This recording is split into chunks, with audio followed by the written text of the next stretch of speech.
To clear things up, Horus's mechs are less frames and more like a set of systems that are typically found with one another. As such, Union typically doesn't call Horus mechs frames, but pattern groups. While mechanically this doesn't affect anything, I want to make that clear so no one's confused as to why I'm calling these pattern groups.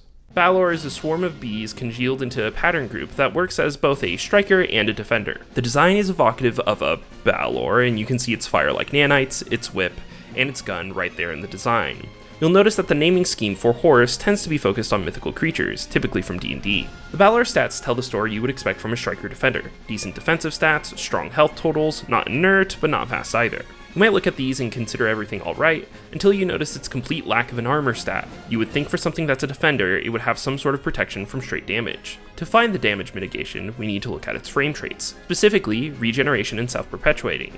These traits help support the idea of Balor being built from nanites, while also giving it some longevity needed for a defender mech. By the way, if you don't think the traits do enough as it is, you can always activate its core power, which allows you to make the regeneration even stronger, and it also makes your mech closer to its natural swarm-like state. You'll also notice you don't get a weapon from the frame itself until license level 3, but everything you get up to that point is truly amazing. You get powerful defensive control with Hive Drone and Swarm Body, your tech options get better with Scanner Swarm, or your weapons get better with Nano Composite Adaptation. The weapons are just icing on the cake. You get a strong whip that does a decent job of controlling space when you're rolling well, and there's also the gun that perpetually hurts the targets you shoot. All of the Balor's options are strong, but they require it to be close to other mechs most of the time, given its abysmal sensor range. This makes it weaker to mechs that can do strong damage from far away. That said, the Balor does its job very well.